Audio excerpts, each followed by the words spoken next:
Yevan, sang immortal venerable dari alam abadi, tewas secara tragis dan bereinkarnasi ke dunia modern. Ia kembali menguasai jalur energi spiritual, membasmi para monster dan bangkit dari seorang anak buangan menjadi penguasa mutlak di wilayahnya. Yevan menghancurkan segala intrik dunia fana dalam sekejap dan membantai musuh-musuhnya hanya dengan satu tangan. Baiklah, tanpa basa-basi lagi, mari kita masuk ke dalam alur ceritanya.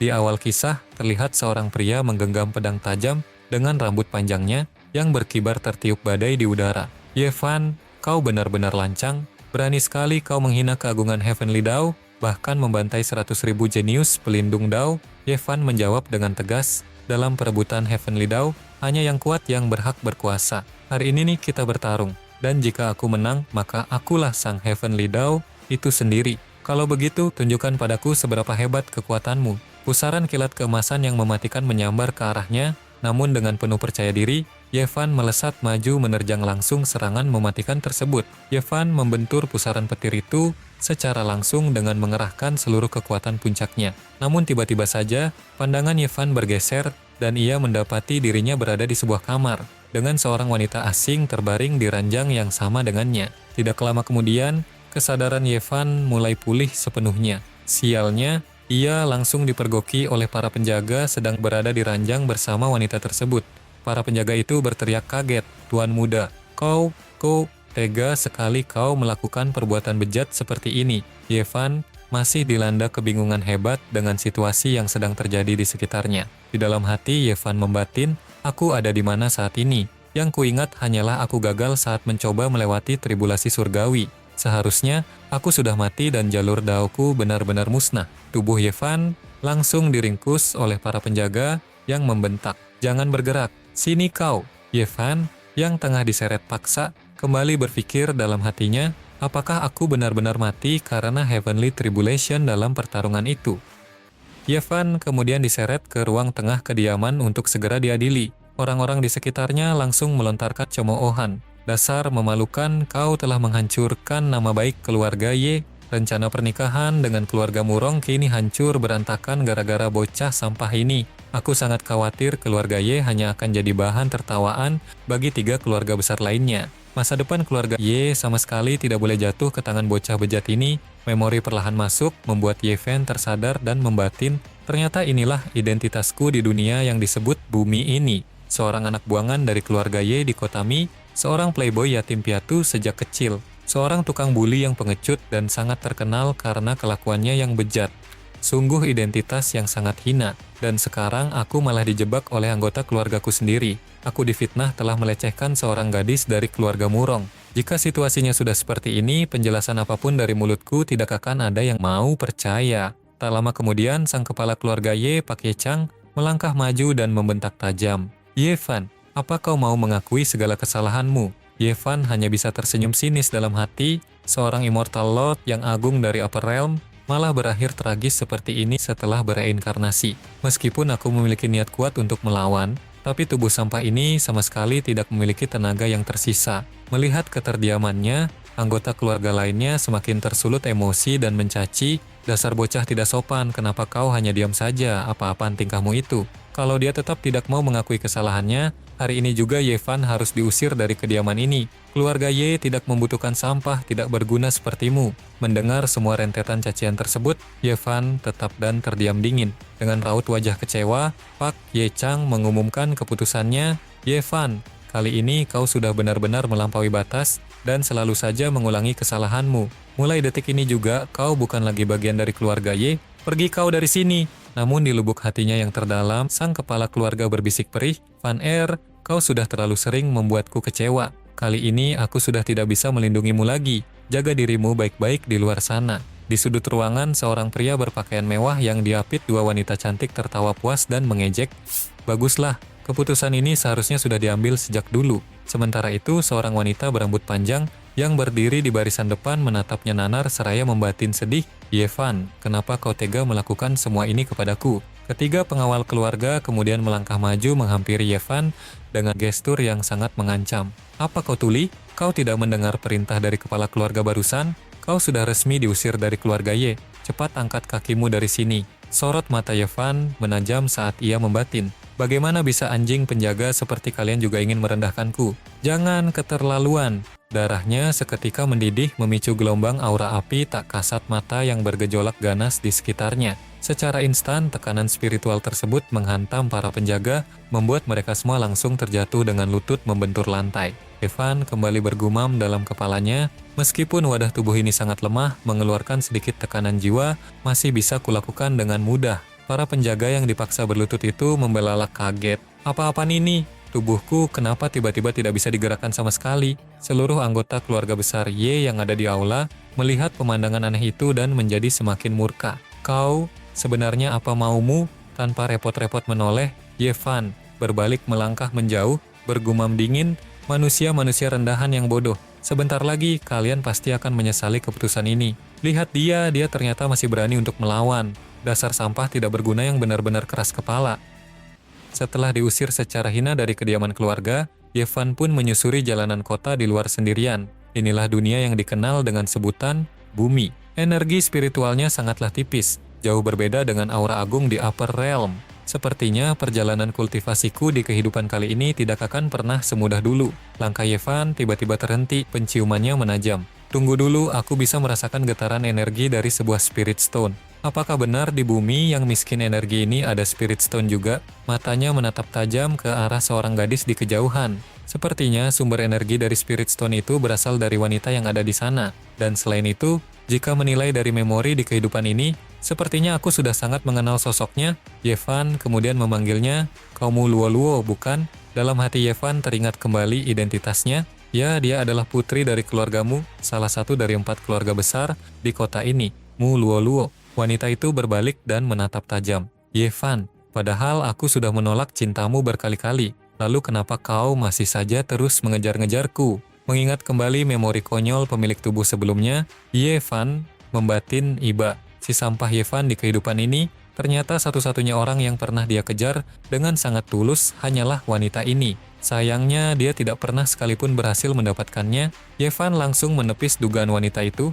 Tidak, kali ini aku hanya tertarik pada permata yang kau bawa itu saja. Apa nonamu bersedia untuk memberikannya padaku sekarang? Mu Luo-Luo mendengus jijik berjalan melewatinya dengan angkuh. Sungguh pria yang tidak jelas. Sana pergi menjauh, jangan pernah menggangguku lagi. Menatap kepergiannya, Yevan hanya tersenyum simpul dalam hati. Baiklah, memang sudah aku duga bahwa urusan ini tidak akan berjalan dengan mudah. Tapi Spirit Stone yang sangat langka dan sulit didapat ini sama sekali tidak boleh kulepaskan begitu saja. Aku akan mengikutinya dulu dari belakang dan melihat apa yang akan terjadi nanti. Sungguh ironis, sosok Immortal Lord yang sangat agung di Upper Realm sekarang malah berubah menjadi seorang penguntit.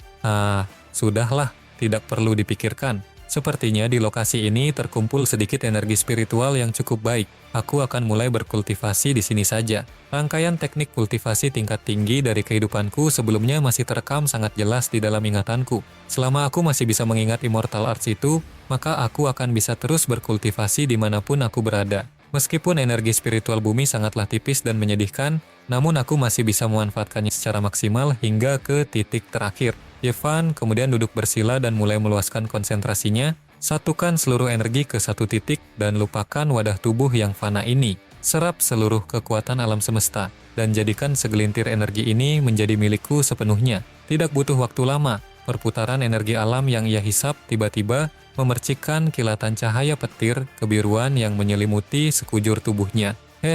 Jadi pada akhirnya, aku benar-benar harus memulai kembali perjalanan kultivasiku dari awal di dunia baru ini. Ya, mungkin saja ujian berat inilah yang disebut sebagai Heavenly Tribulation yang sesungguhnya. Berhasil, aku sudah berhasil mencapai tahap body tempering tingkat 1. Dengan pencapaian tingkat begini, bisa dipastikan aku telah melampaui kekuatan sebagian besar kultivator yang ada di bumi ini. Namun di tengah ketenangannya, tiba-tiba saja pendengaran tajam Yevan menangkap suara jeritan meminta tolong. Yevan memicingkan mata. Ada suara orang yang sedang meminta tolong dari arah belakang rumah terbengkalai itu. Setelah melesat mendekat, Yevan mendapati bahwa orang yang sedang meminta tolong tersebut adalah wanita angkuh sebelumnya. Dengan suara gemetar, Mu Luo-Luo berteriak ketakutan, "Siapa kalian sebenarnya? Dan apa yang sebenarnya kalian inginkan dariku?" menampilkan raut wajah licik yang mengerikan. Ternyata memang benar seperti rumor yang dikabarkan, sang putri dari keluargamu ini sangatlah cantik dan benar-benar mempesona mata. Kalau kalian sudah tahu aku ini putri dari keluargamu, kenapa kalian masih berani bersikap sangat kurang ajar kepadaku? Kalian semua tidak akan pernah sanggup untuk menanggung akibatnya karena telah memancing kemarahan salah satu dari 4 keluarga besar. Seorang pria berkacamata menyeringai, mendekat cepat lalu mencengkeram kasar pergelangan tangannya. Keluargamu itu sudah memicu kemurkaan dari seorang tuan besar. Kehancuran total klan kalian itu sudah berada di depan mata. Dalam kondisi menyedihkan seperti itu saja, kau ternyata masih berani mengancamku di sini. Mendengar ucapan itu, Mu Luo-Luo memucat pasi dan membalas, "Apa? Tidak, itu sama sekali tidak mungkin." Di saat yang paling genting tersebut, tidak lama kemudian, Ye Fan tiba-tiba saja muncul di sana, berdiri santai sambil melipat tangannya. Mata Mu Luo-Luo terbelalak melihat kehadirannya. "Kau, Ye Fan, cepat, tolong selamatkan aku dari mereka." Sambil tersenyum meremehkan, Ye Fan membalas santai, "Kebetulan yang sangat menarik, ternyata kita bertemu denganmu lagi di sini. Tadi siang kau baru saja menghinaku dengan sangat sombong. Lalu kira-kira apa untungnya untukku jika aku harus menolongmu sekarang?" Mu Luo-Luo berteriak putus asa, "Kumohon tolong aku dulu saat ini." "Ah, aku berjanji akan mengabulkan permintaan apapun yang kau inginkan dariku." Ye Fan langsung tersenyum penuh kemenangan. "Ingat, itu kau sendiri yang mengatakannya, ya? Baiklah kalau begitu kita sepakat." Ye Fan menatap tajam ke arah para preman itu dan berkata dengan nada dingin yang menusuk tulang, "Lepaskan dia dan cepat pergi dari sini sekarang juga. Kalau tidak, kalian hanya akan menemukan kematian." Namun, peringatan maut itu justru dianggap lelucon. Salah satu dari mereka tertawa mengejek. "Zaman sekarang masih ada saja ya orang yang sok jadi pahlawan kesiangan." Tiba-tiba, seorang pria berjas hitam melompat dengan beringas. Ia mengayunkan pedangnya dengan kecepatan tinggi sambil berteriak, "Kau benar-benar sudah bosan hidup ya, bocah?"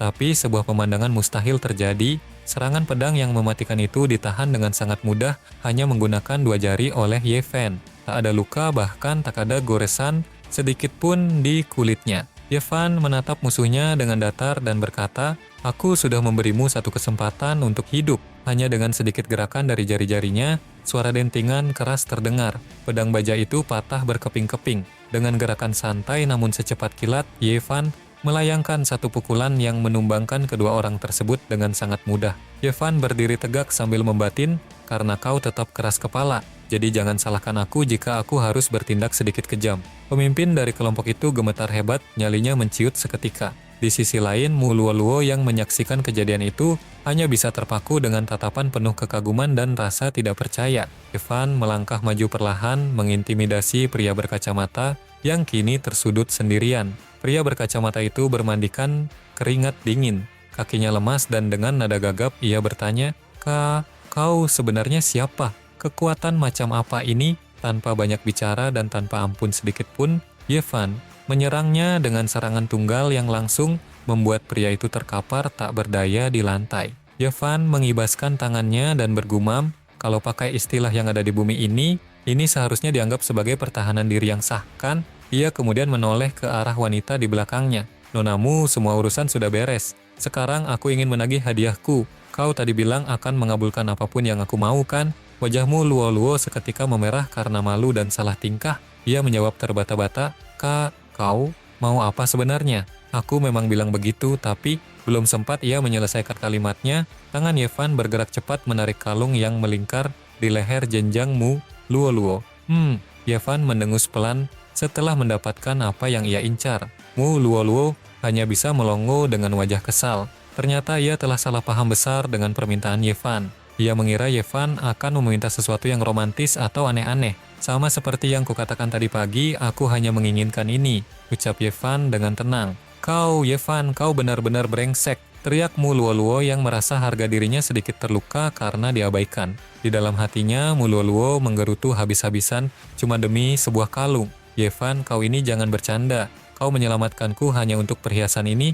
Ye Fan mengabaikan ocehannya dan mulai berjalan menjauh sambil melambaikan tangan. "Bye-bye." Ia menimang kalung itu dengan puas. Ternyata Spirit Stone ini punya kualitas yang sangat bagus. Tidak hanya cukup untuk kuserap energinya sekarang, sisanya pun masih bisa kuolah menjadi beberapa pil sakti. 2 hari kemudian, di Universitas Kotami, terlihat kerumunan mahasiswa berkumpul di tengah jalan. Di sana, Ye Fan sedang duduk santai sambil menjajakan sesuatu. Ayo silakan dibeli. Manik-manik Buddha yang sudah diberkati secara khusus. Bisa membuat badan jadi bugar dan menjauhkan kalian dari kesialan serta musibah. Para mahasiswa yang lewat mulai berbisik-bisik menghina. Bukannya itu tuan muda keluarga ye. Kok bisa jatuh miskin sampai jualan barang rongsokan begini? Kau belum tahu? Si sampah itu sudah diusir dari keluarganya. Kasihan sekali.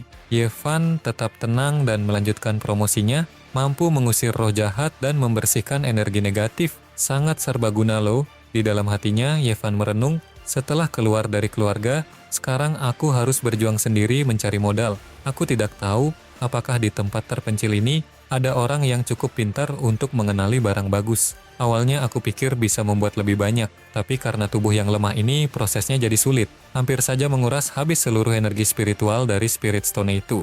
Akhirnya, aku hanya bisa membuat 3 butir Immortal Pill. Tapi kalau ini terjual, setidaknya untuk sementara waktu aku tidak perlu pusing lagi soal biaya hidup sehari-hari. Tiba-tiba dari kejauhan terdengar suara yang sangat familiar. Manik-manik Buddha itu ada berapa butir? Aku borong semuanya sekarang juga. Ternyata orang itu adalah Nona Mu Luo yang datang dengan gaya anggunnya. Yevan menjawab dengan santai, ada 3 butir. Harganya 100.000 per butir, jadi totalnya 300.000. Tapi karena kau memborong semuanya, aku beri harga teman cukup 200.000 saja. Mu Luo langsung mengeluarkan uang tanpa ragu. Nih, untukmu 300.000, ambil saja kembaliannya. Yevan menerimanya dengan senyum tipis. Kalau begitu, terima kasih banyak ya. Saat menerima pembayaran itu, Mu Luo menatap Yevan dengan serius. Oh iya, sekarang kau sudah keluar dari keluarga Ye. Sebaiknya kau pertimbangkan tawaran ini dengan matang. Aku tambah 200.000 lagi, jadilah pengawal pribadiku. Yevan langsung menjawab tanpa berpikir 2 kali. Maaf ya, aku sama sekali tidak tertarik. Mu Luo tersentak kaget. Ah, kau ini... Dalam hatinya, Mu Luo merasa jengkel setengah mati. Yevan, tingkahmu tetap konyol dan keras kepala seperti biasanya. Tadinya aku berniat membantumu karena merasa kasihan. Tapi sekarang kita sudah impas. Sebelum Mu Luo pergi, Yevan memberinya satu nasihat misterius. Pelanggan terhormat, aku beri satu saran. Kurangilah aktivitas di luar rumah untuk sementara waktu. Mu Luo tertegun sejenak. Apa dia tahu sesuatu yang tidak aku ketahui? Namun, saat ia berbalik ingin bertanya lebih lanjut, Yevan sudah menghilang dari pandangan seolah ditelan bumi. Dasar tidak berguna, kenapa kau tiba-tiba menghilang begitu saja? Bicara yang jelas dong kalau memberi nasihat. Gerutu Mu Luo kesal. Tidak lama kemudian, Mu Luo masuk ke dalam mobil mewahnya. Pengawal pribadinya bertanya dengan nada heran. Nona, kenapa kau harus membuang uang 300.000 hanya untuk membeli manik-manik Buddha murah dari bocah itu?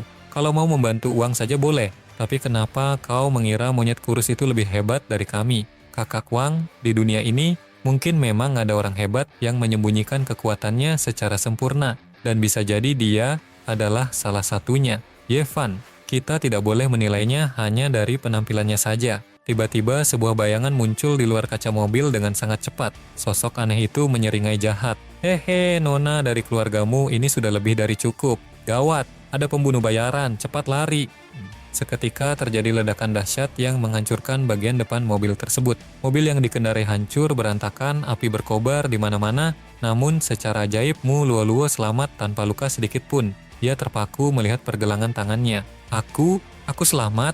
Manik-manik Buddha ini? Apakah benda ini yang melindungiku tadi? Mu Luo gemetar, menyadari kekuatan magis dari barang yang dibelinya. Yevan, kau sebenarnya siapa? Di tempat lain, Yevan tiba-tiba bersin keras. Acu! Ia menggosok hidungnya sambil bergumam kesal. Siapapun yang memanggil namaku lagi, akan kubuat dia kapok. Tiba-tiba, sebuah tangan menjewer telinganya dengan sangat keras dari belakang. Aduh duduh, siapa sih? Lepasin woi! Teriak Yevan kesakitan. Seorang wanita cantik berambut coklat berdiri di sana dengan wajah garang. Kau ini, sedang apa kau keluyuran tidak jelas di sini? Yevan terbelalak kaget saat melihat wajahnya. Kakak? Yevan mengerang pelan.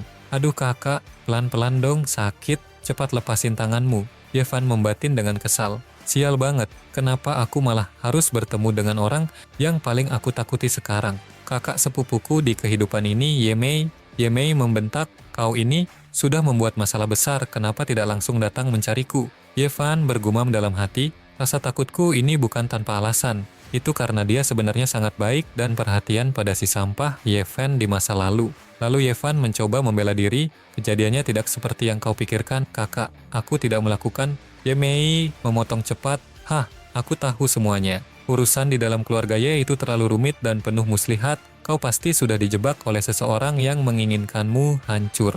Yevan hanya bisa tertegun, nih. Kakak, Yevan membatin dengan haru. Di kehidupan ini, kalau memang ada satu orang yang benar-benar menaruh kepercayaan pada si sampah Yevan ini, pasti hanya dia satu-satunya orangnya. Yevan pun pasrah saat ditarik paksa oleh kakak sepupunya. Yemei berkata tegas, apapun yang terjadi, kau harus bisa menjaga dirimu sendiri sekarang. Ayo ikut aku. Yevan hanya bisa pasrah.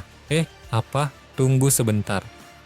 Cerita lalu berpindah ke sebuah bangunan dojang taekwondo Jingwu. Yemei berkata dengan nada memerintah, mulai hari ini kau akan bekerja di tempat ini. Ini adalah dojang taekwondo milik Li Xiangwen.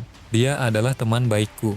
Untuk saat ini kau diam saja di sini dan jangan macam-macam. Jangan buat aku malu. Setelah urusanku selesai nanti, aku akan mencarikan pekerjaan yang jauh lebih layak untukmu. Yevan menghela napas, bahkan dia tidak memberiku hak untuk menolak sedikit pun. Benar-benar ciri khas kakak yang otoriter. Bos Xiangwen, aku titipkan adikku yang nakal ini padamu, ya? Li Xiangwen menjawab dengan penuh keyakinan. Aman, Kakak Mei tenang saja, aku pasti akan menjaganya dengan sangat baik. Ayo ke sini, Yevan. Biarku antar kau untuk melihat-lihat situasi dan fasilitas di tempat ini. Yevan menjawab pendek, oke. Beberapa jam kemudian, Yevan duduk termenung lalu membatin, aku ini adalah Immortal Lord yang sangat berkuasa di Upper Realm. Sekarang malah berakhir jadi pembantu di dojang taekwondo, apes banget nasibku kali ini. Lalu dari arah belakangnya terdengar instruksi latihan yang tegas. Berdiri tegak, jangan goyang. Luruskan posisi tangan yang ini. Ini adalah posisi terbaik untuk mendapatkan daya ledak tenaga yang maksimal. Yevan melihat gerakan itu dan membatin sinis. Selain itu, pelatih di tempat ini kelihatan sangat biasa saja. Semua yang diajarkan banyak cacatnya. Yevan menghampiri sang pelatih dan berkata jujur, posisi yang kau ajarkan itu salah. Berdasarkan prinsip bela diri Tiongkok yang sejati, posisi seperti ini justru akan menghambat aliran peredaran darahmu. Pelatih itu menoleh dengan marah. Kau ini datang dari mana? Tutup mulutmu dan segera pergi dari sini. Ini adalah dojang taekwondo. Jangan bawa-bawa omong kosong bela diri tradisional untuk menipu orang di sini. Yevan menantang balik. Kau bilang bela diri tradisional itu penipuan. Kalau begitu, ayo kita buktikan saja kebenarannya. Kau terlalu sombong dan sombong bocah. Tanpa basa-basi, pelatih itu langsung melancarkan tendangan kilat. Rasakan ini.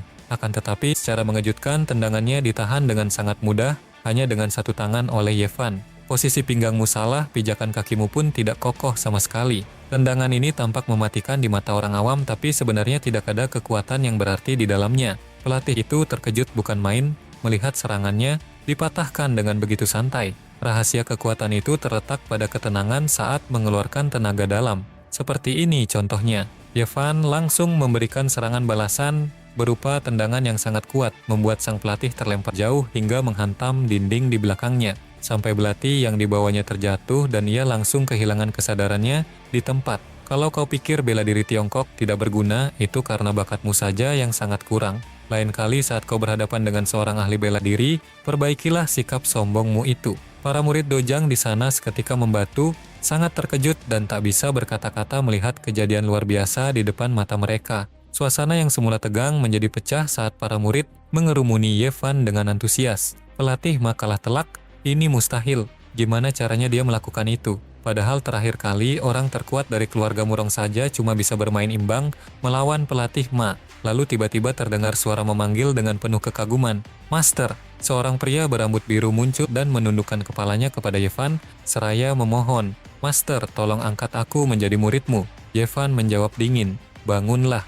Tadi itu cuma teknik dasar penyaluran tenaga dalam yang sangat sederhana. Hanya karena hal sepele itu kau memanggilku master, pengetahuanmu benar-benar terlalu sempit. Pria itu menjawab dengan semangat, kau benar sekali master. Pengetahuanku memang sangat terbatas, tapi aku sangat tulus ingin berguru padamu. Tolong terima aku sebagai muridmu master. Yevan membatin dengan penuh rasa ingin tahu. Menarik, bocah ini punya fondasi tubuh yang terlihat lemah. Tapi secara mengejutkan, di dalam tubuhnya ada aliran kekuatan yang sedang bergerak secara alami. Yevan bertanya, kau pernah berlatih teknik pernapasan sebelumnya? Pria rambut biru itu bingung. Apa itu teknik pernapasan? Aku cuma pernah berlatih teknik kuno warisan keluargaku secara otodidak, tapi pelatih Ma selalu bilang kalau itu tidak terlalu berguna. Kalau master berkenan, silakan mampir ke rumahku yang sederhana. Keluarga Han memang bukan keluarga terpandang, tapi kami pasti akan melayani Anda dengan sangat baik. Yevan, Membatin, keluarga biasa yang membiarkan anak kecil melatih tenaga dalam, ini sangat layak untuk dilihat. Baiklah, ayo kita pergi. Yevan menambahkan, oh iya, namaku Yevan. Jangan panggil aku Master. Saat mereka berdua bersiap untuk keluar dari dojang, pelatih Ma yang tadi pingsan mulai tersadar kembali. Bocah bajingan, urusan kita belum selesai sampai di sini. Singkat cerita, Yevan akhirnya tiba di kediaman mewah milik keluarga Han. Guru Ye, lewat sini. Yevan menyela, aku belum setuju untuk menjadi gurumu. Lagi pula kalau kau panggil begitu terus, rasanya kurang pas di telingaku. Tuan muda keluarga Han memperkenalkan keluarganya. Guru Ye, dia adalah kakekku Han Chuan, kepala keluarga Han saat ini. Teknik keluarga yang aku pelajari itu diajarkan langsung secara turun-temurun olehnya. Aku Yevan memberi salam pada tetua Han. Kakek Han menatap tajam. Yevan, ya? Lalu secara tiba-tiba, kakek Han melompat dengan gerakan yang sangat cepat dan menyerang Yevan secara mendadak. Pukulan keras dilancarkan dengan tenaga penuh, tetapi Yevan menahannya dengan sangat mudah tanpa bergeser sedikit pun. Cucunya berteriak panik, kakek, apa yang kakek lakukan? Jangan salah paham, aku melihatmu terus-menerus memanggilnya guru. Jadi aku tidak tahan untuk menguji sampai di mana kemampuan anak muda ini. Yevan membalas tenang, senior masih sangat kuat walaupun usianya sudah tidak muda lagi. Jadi apa aku sudah dianggap lolos dari ujian yang Anda berikan tadi? Kakek Han terkekeh. Anak muda zaman sekarang memang sangat hebat dan menjanjikan. Pak Han kemudian memberi hormat dengan tulus. Sepertinya, kali ini cucuku benar-benar tidak salah pilih orang. Kau sebenarnya berasal dari mana? Di seluruh kota Mi, orang yang bisa menahan tinjuku dengan begitu mudah mungkin tidak sampai 10 orang. Lalu tiba-tiba sebuah kondisi darurat terjadi, kakek Han tiba-tiba terbatuk darah dengan hebat. Tuan muda keluarga Han berteriak cemas. Gawat, penyakit lama kakek kambuh lagi. Di mana tabib Yan? Cepat hubungi dia sekarang juga. Tidak lama kemudian, seorang kakek tua berambut panjang muncul dari arah belakang Yevan. Tuan muda tidak perlu memanggilku susah-susah. Aku memang berencana datang ke sini untuk memeriksa kembali kondisi kesehatan kakekmu. Kepala keluarga Han adalah orang yang berhati mulia, jadi keberuntungan nampaknya masih berpihak padanya. Yevan berbalik menatap tajam dan membatin waspada, ada yang tidak beres di sini. Tabib tua ini terlihat sangat mencurigakan. Cerita berlanjut di dalam kamar pribadi yang hening milik kepala keluarga Han. Suasana tampak tegang saat nyawa sang tetua berada di ujung tanduk. Tuan muda Han berkata dengan nada penuh kecemasan, Tabib Yan, Anda datang tepat waktu. Aku mohon, tolong selamatkan kakekku. Tabib Yan menjawab dengan kepercayaan diri yang tinggi, jangan khawatir Tuan muda, karena aku sudah di sini, aku tidak akan membiarkan hal buruk apapun menimpa kepala keluarga Han. Nyawanya aman di tanganku. Racun jahat telah meresap jauh ke dalam tubuh kakekmu. Aku akan segera mengerahkan seluruh kekuatanku untuk memaksa racun itu keluar. Lanjut Tabib Yan dengan tatapan yang sulit diartikan. Tabib Yan mulai mengambil tindakan. Ia meletakkan telapak tangannya tepat di atas dada Pak Han Chuan, berpura-pura melakukan proses pembersihan energi. Pak Han Chuan seketika mengerang kesakitan dan terbatuk hebat. Di saat itu, Tabib Yan menyunggingkan senyum tipis yang sinis, seolah-olah semua rencana jahatnya berjalan sesuai keinginan. Melihat hal itu, Yevan segera bertindak. Ia mencengkeram tangan Tabib Yan dengan kuat dan membentak, hentikan sekarang juga. Cara yang kau gunakan ini sama sekali bukan untuk mengeluarkan racun. Apa yang sedang kau lakukan sebenarnya adalah menyerap sisa-sisa energi kehidupan vital milik tetua Han demi kepentinganmu sendiri. Tegas Yevan dengan mata yang berkilat tajam. Tabib Yan tersentak kaget namun segera menutupi kepanikannya dengan kemarahan. Apa? Dasar bocah ingusan, beraninya kau memfitnahku di depan keluarga Han. Pergi sana, jangan mengganggu pengobatanku. Yevan mendengus dingin. Masih ingin berpura-pura? Jika aku membiarkanmu melanjutkan tindakan bejat ini, tetua Han pasti akan mati mengenaskan di tanganmu. Tabib Yan yang mulai tersudut berseru marah. Apa? Han Feng yang melihat kakeknya semakin menderita berteriak panik. Kakek, apa kakek baik-baik saja? Pak Han Chuan terbatuk-batuk hingga tubuhnya bergetar hebat. Dengan suara yang lemah, Pak Han Chuan berbisik, tabib ini memang sangat mencurigakan. Merasa kedoknya sudah terbongkar sepenuhnya, wajah Tabib Yan berubah menjadi bengis. Bangsat, beraninya kau merusak rencana yang sudah kususun dengan rapi. Tabib Yan langsung melompat menyerang Yevan dengan penuh nafsu membunuh. Serahkan nyawamu sebagai gantinya. Yevan tidak tinggal diam, ia segera memasang kuda-kuda dan bersiap melancarkan serangan balasan yang mematikan. Pertarungan jarak pendek pun pecah di dalam kamar yang sempit itu. Pukulan dan tangkisan terjadi dengan sangat cepat. Kedua pukulan mereka mendarat di tubuh lawan masing-masing dalam sebuah benturan energi yang kuat. Yevan sedikit pun tidak bergeming dan berkata dengan nada meremehkan, "Bone Corroding Poison Palm ya? Jadi ini adalah jurus telapak racun pengikis tulang yang kau banggakan itu? Bagiku ini hanyalah teknik sampah kuno yang sudah tidak ada harganya. Kau mungkin bisa menindas orang tua yang lemah dengan teknik ini, tapi jangan harap itu akan mempan padaku." Tabib Yan terbelalak, ia merasakan hawa dingin menjalari tubuhnya. Ini tidak mungkin. Bagaimana kau bisa menahan racunku?" Yevan menatapnya dengan tatapan penghinaan yang mendalam. "Kau hanyalah seorang penipu yang tega merenggut nyawa orang demi kekuatan. Jika kau memang merasa dirimu seorang tabib, cobalah kau sembuhkan dulu seluruh organ dalammu yang sudah hancur lebur karena seranganku tadi." Tuan Mudahan yang melihat kondisi kakeknya semakin memburuk segera bersujud di depan Yevan. "Guru Ye, kondisi kakek sudah sangat kritis. Aku mohon, apakah Anda bisa menyelamatkannya? Aku bersedia melakukan apa saja." Yevan menepuk bahunya pelan. "Tenanglah, menurut pengamatanku, kakekmu sepertinya terkena racun api yang sangat ganas. Asalkan energi spiritual beracun itu bisa dikendalikan dan diarahkan, dia pasti akan pulih seperti sedia kala." Yevan mulai meletakkan tangannya di atas tubuh tetuahan. "Aku akan membantu tetuahan mengarahkan energi spiritual berunsur api ini keluar dari dantiannya. Energi ini akan dialirkan melewati 5 elemen dan 5 organ tubuh secara berurutan, agar bisa diserap secara merata tanpa merusak jaringan tubuhnya. Dengan fondasi kekuatan yang ia miliki, seharusnya dia bisa beradaptasi dengan perubahan energi ini dalam waktu singkat." Setelah beberapa saat, Han Feng bertanya dengan cemas, Kakek sudah baikan?" Pak Han Chuan perlahan membuka matanya. Napasnya kini terasa ringan dan wajahnya kembali memerah sehat. "Sudah jauh lebih baik. Setelah sekian lama menderita, baru kali ini tubuhku terasa sangat nyaman dan segar. Jangan menangis lagi, cucuku. Kau benar-benar hebat karena sudah membawa seorang penyelamat yang luar biasa ke rumah kita.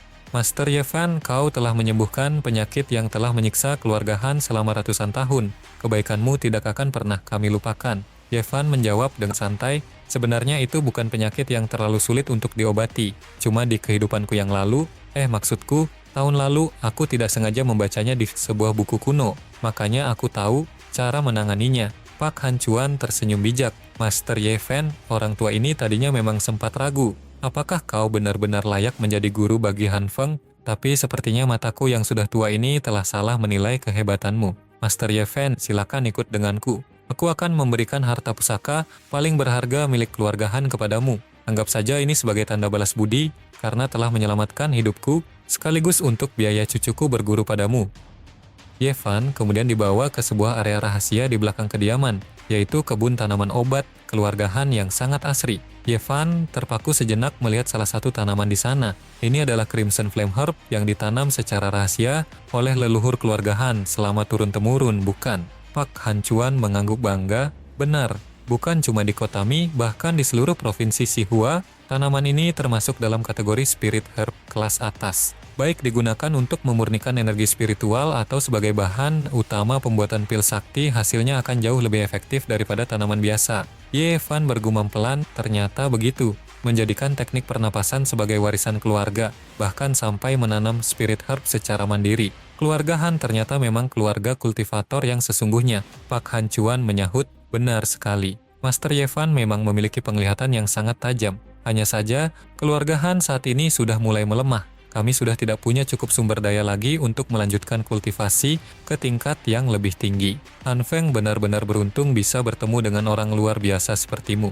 Kebun Crimson Flame Herb ini beserta seluruh Han Immortal Manor ini mulai sekarang secara resmi menjadi milik Master Yevan. Kuharap kau sudi menerima hadiah kecil dari kami ini." Yevan tersenyum puas. "Kebetulan aku memang sedang mencari tempat tinggal yang tenang di kota Mi. Kalau begitu, aku terima pemberian ini dengan senang hati. Terima kasih banyak atas kebaikan tetua Han. Kalau sudah begini, aku jadi tidak punya alasan lagi untuk menolak Han Feng menjadi muridku. Baiklah, dia sepertinya memang memiliki bakat yang terpendam. Aku akan membimbingnya." Pak Han Chuan tertawa lega. "Hehe, Master Yevan memang orang yang sangat cepat dalam mengambil keputusan. Aku sangat senang. Oh iya, jika kau membutuhkan dana tambahan, aku tahu sebuah tempat yang sangat cocok untuk menghasilkan uang dalam jumlah banyak dalam waktu singkat." Han Feng kemudian membawa Ye Fan menuju ke sebuah tempat yang sangat ramai, yaitu pusat judi batu Kotami. Ye Fan menatap gedung tersebut dengan heran.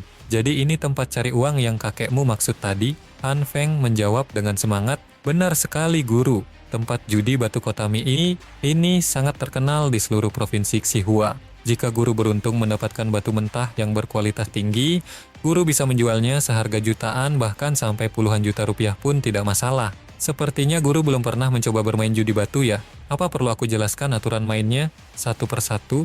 Ye Fan hanya menjawab singkat, tidak perlu. Di dalam gedung, suara juru lelang terdengar menggema. Bagi yang masih ragu, segera tentukan pilihan kalian. Batu-batu di meja utama ini akan segera dilelang. Perhatikan baik-baik. Batu-batu terbaik hari ini semuanya memiliki bercak hitam yang khas, kata orang tua dulu.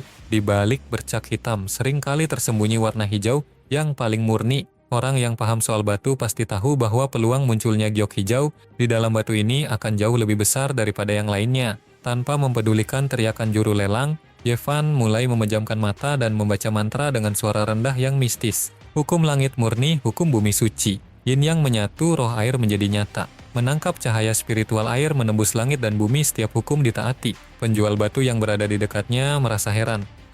Kau sedang ngomong apa? Jangan bicara yang aneh-aneh di sini. Namun Ye Fan terus melanjutkan mantranya tanpa gangguan. Cermin hukum Yin Yang, wujud sejati segera terlihat. Aku menjalankan perintah dari 3 dewa, Suci Mao. Heavenly Eye, aktifkan. Seketika pandangan Ye Fan berubah. Ia bisa melihat menembus lapisan batu-batu padat di depannya. Ye Fan mulai berjalan menjauh sambil membatin, aku memang tidak paham soal aturan judi batu mereka, tapi kalau bicara soal melihat apa yang tersembunyi di balik permukaan, aku punya caraku sendiri yang jauh lebih akurat.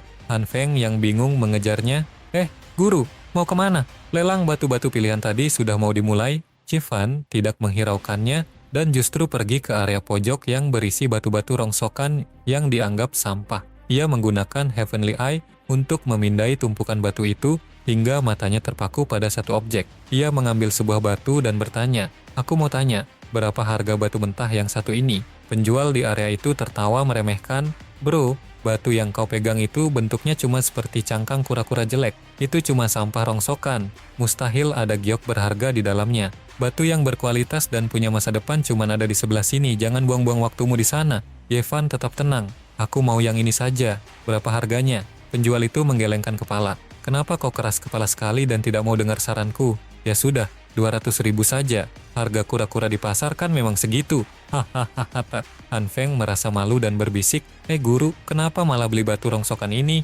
Kita punya banyak uang dari kakek. Tidak perlu membeli batu yang sama sekali tidak berharga seperti ini. Ye Fan menatap Han Feng dengan senyum penuh rahasia. Menurutmu, batu ini benar-benar tidak berharga? Tiba-tiba Ye Fan memberikan sedikit tekanan pada cengkeramannya. Kulit luar batu yang kasar itu seketika terkelupas akibat kekuatan spiritual Ye Fan. Han Feng terbelalak hingga matanya hampir keluar. Muncul warna hijau yang sangat pekat. Ini giok kualitas tinggi. Penjual batu itu langsung tersedak ludahnya sendiri. Apa? Tidak mungkin. Ye Fan berkata datar. Aku hanya mencoba menghemat waktu kalian untuk memproses batu ini secara manual. Jadi, di mana tempat pembayarannya? Namun, tiba-tiba dari kejauhan terdengar suara teriakan yang sangat panik memanggil nama Ye Fan. Di mana Ye Fan? Gawat, ada masalah besar di dojang taekwondo. Cepat segera ke sana sekarang juga. Ye Fan dan kawan-kawan akhirnya tiba kembali di dojang taekwondo Jingwu. Sampainya di sana, Ye Fan rupanya telah dinanti oleh beberapa petarung taekwondo yang tampak sangat tidak bersahabat. Ye Fan bertanya dengan santai, katanya ada yang mencariku, siapa orangnya? Ye Fan, beberapa orang berbakat dari Kotami ini datang khusus ke dojang kita hanya untuk menantangmu. Apa kau bersedia mewakili dojang kita untuk bertanding melawan mereka? Han Feng menyela untuk memberi peringatan. Guru, mereka semua itu adalah preman yang sangat terkenal di komunitas taekwondo Kotami. Terutama pria yang paling tinggi itu, namanya adalah Murong Sanmu. Dia pernah menjadi juara taekwondo di tingkat provinsi Xihua. Kekuatannya bukan main-main. Ye Fan menaikkan sebelah alisnya. Oh, berarti kalau aku menang melawan orang dari keluarga Murong ini, secara otomatis aku akan menjadi nomor 1 di seluruh provinsi Xihua. Pelatih Ma yang berada di barisan lawan membentak, memangnya kau itu siapa? Sudah mau mati masih saja berlagak sombong. Saudara Murong, cepat hajar bocah kurang ajar ini sampai dia tidak bisa bicara lagi. Murong Sanmu menjawab dengan nada meremehkan, Pelatih Ma, santai saja. Bocah ini belum tentu punya kualifikasi yang cukup untuk sekadar bertarung denganku. Seorang petarung lain di samping Murong ikut menyeringai, itu benar kakak Murong. Biar aku saja yang membereskannya terlebih dahulu. Si kerempeng itu kurasa tidak akan sanggup bertahan setelah menerima 3 pukulanku. Pria itu pun melesat maju. Sini kau, Yevan membatin dengan tenang. Aku sebenarnya sangat malas berurusan dengan orang-orang seperti mereka. Tapi sepertinya lebih baik masalah ini diselesaikan sampai tuntas hari ini juga. Aku tidak mau membuat susah dojang taekwondo milik teman kakakku lebih lama lagi. Yevan kemudian berujar, aku Yevan, mohon bimbingannya. Siapa namamu? Tapi pria itu terus menyerang tanpa memedulikan etika. Aku tidak sudi bicara dengan anjing kerempeng sepertimu. Mampus kau. Namun serangan brutal pria itu dengan sangat mudah ditahan oleh Yevan. Yevan berkata dingin. Dikasih hati malah minta jantung, kau memang benar-benar harus diberi pelajaran sedikit. Yevan lalu melancarkan tendangan balik yang sangat cepat hingga pria itu terlempar ke belakang. Tanpa membuang waktu, Yevan segera bergerak maju mengincar pelatih Ma. Dalang dari semua kekacauan ini, pelatih Ma gemetar ketakutan. Kau, apa yang ingin kau lakukan? Pelatih Ma, sepertinya pelajaran yang kuberikan terakhir kali masih belum cukup bagimu ya. Kali ini akan kupastikan kau tidak akan pernah berani lagi untuk melawan atau sekadar menatap mataku. Omong kosong, pelatih Ma berteriak sambil menyerang secara membabi buta. Tapi Yevan menghindarinya dengan gerakan yang sangat lincah. Yevan lalu menarik kerah baju pelatih Ma dengan cengkeraman yang kuat. Yevan berbisik tajam, kalau bukan demi menghormati kakak sepupuku sudah sejak tadi, aku lempar keluar dari dojang ini seperti sampah. Pelatih Ma membatin dengan rasa tidak percaya, tidak mungkin. Bocah ini kelihatannya sangat lemah dan tidak bertenaga. Dari mana dia bisa mendapatkan tenaga sebesar ini hanya dengan satu tangan? Masih berusaha melawan, pelatih Ma menyerang lagi, dirasakan tendanganku. Tapi sekali lagi tendangannya ditahan dengan sangat mudah, hanya dengan satu tangan oleh Yevan. Masih belum menyerah juga, kelihatannya aku memang harus mematahkan beberapa tulangmu supaya kau bisa bersikap lebih tenang sedikit. Namun tiba-tiba sebuah serangan susulan yang sangat cepat datang dari arah samping. Untungnya, insting Yevan sangat tajam. Ia menyadari serangan itu dan langsung menggunakan tubuh pelatih Ma sebagai tameng hidup. Mau bermain curang? Kau masih bukan levelku. Pria bernama Murong itu hanya terdiam 1000 bahasa mendengar ucapan Yevan. Tanpa pandang bulu, Murong melanjutkan serangan dengan kaki kirinya, menghantam keras tubuh pelatih Ma yang sedang dijadikan tameng oleh Yevan. Tendangan Murong tersebut sangatlah kuat, hingga membuat keduanya terlempar jauh, menabrak dinding di belakang mereka. Yevan membatin dengan heran. Dia menendang 2 orang sekaligus tanpa ragu. Dia benar-benar tidak peduli sama sekali dengan nasib pelatih Ma yang menjadi rekannya. Murong berdiri tegak dan berkata dengan angkuh, ayo, aku ingin lihat seberapa hebat kemampuan yang kau banggakan itu. Yevan menyeringai tipis, tidak ada gunanya engkau bertingkah sok serius di depanku sekarang. Murong melesat maju dan berteriak, tidak usah banyak bacot. Sebuah tinju yang sangat kuat dilancarkan oleh Murong, tapi Yevan menghindar dengan sangat mudah seolah-olah gerakan Murong terlalu lambat. Yevan berkomentar santai, otot dan tulangmu memang sudah dilatih dengan cukup baik untuk ukuran manusia biasa. Tapi sayangnya pengalaman bertarung dan teknikmu masih sangat kurang matang. Yevan kemudian melancarkan serangan balasan tepat ke arah tubuh Murong. Murong yang merasa terhina berteriak kesal, ya bocah bajingan. Siapa yang kau bilang masih kurang matang, ha? Secara tiba-tiba tubuh Murong gemetaran hebat dan ia tidak dapat menggerakkan anggota tubuhnya sama sekali. Murong membelalak ketakutan. Kau pakai trik kotor apa barusan? Yevan mendorongnya hingga jatuh terduduk dan berkata, teknik ini namanya adalah Immortal Cloud Triple Strike. Bagaimana rasanya saat titik vitalmu diserang secara bersamaan?